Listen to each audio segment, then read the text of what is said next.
Please, let's give John a Muskegon welcome.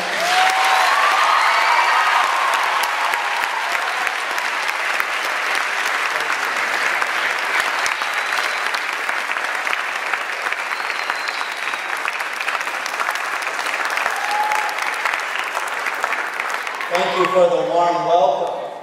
I am blown away by all the talent of all you young people. What incredible talent. Let's get comfortable with each other. It's only natural you sit there and you see this person in front of you with these empty sleeves and no hands and fingers sticking out of them, and there's bound to be a lot of things that are going through your mind about right now. I want us to become comfortable with each other because I hope to say some things this morning that hopefully are going to ring a bell in your own life. But not quite the same way it happened to this other guy who was in my same situation. Being in this beautiful theater reminds me of this story about this other guy who didn't have any arms and needed a job. It's kind of a corny story, but I think it's appropriate. This guy didn't have any arms and needed a job, and he went to the pastor of his church. And he asked him for a position. And the pastor said, well, I really don't have anything, except my bell ringer position, but you don't have any hands, you can't do that. And the guy said, well, I really need the money, at least let me give it a try. So the pastor said, okay, have at it. And the gentleman walked into the church and he saw these long ropes hanging down from the bell tower. Well, not having any hands, he couldn't grab it. But he gets an idea to get up, take a running charge, and hit the bell with his face. Boom! The bell rang. But he knocked himself out. And he fell out of the church steeple and landed on the sidewalk.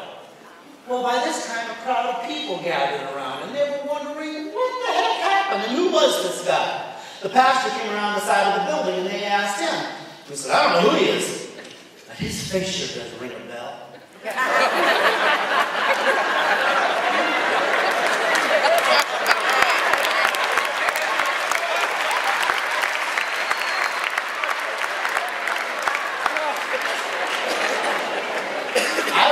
That it was corny. But I'm glad that we can laugh, because it's in laughing that we have fun, and it's in having fun that we really do learn the most. So probably about now, some of you are just wanting to learn, hey, how does this guy do it? How does he do the day-to-day things in his life that I sometimes have problems doing with my own 2 hands and 10 fingers? Basically, the answer to many of those questions that may be going through your mind is that I use my feet for everything that you use your hands for. There's not a special school that you can go to anywhere in the world to learn how to use your feet. It's just that the human body, with the power of the human mind, has an incredible capacity to adapt. And I've learned in my life that there really are no unsolvable problems in this coronavirus. There just are an awful lot of problems in life that haven't been solved yet.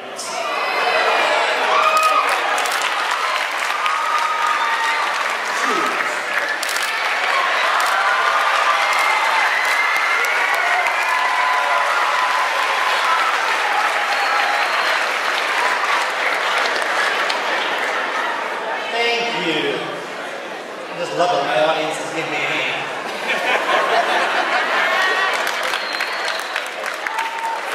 Okay, this is your warning. The jokes are going to deteriorate from here. Our challenge in life, and the reason why I'm here this morning, is to speak of how not to let those conditions become the handicap. Because I don't know about you, but when I hear the word handicap, I tend to think of a defect, a deformity, or a shortcoming. And I think we can all agree that that type of terminology is not productive. So instead, I'm going to be referring to the challenges that you may be facing in your life today as conditions. But interestingly enough, it's never about the condition itself. It's always about our response to it. Now, obviously, my most apparent condition is the fact that I was born without arms.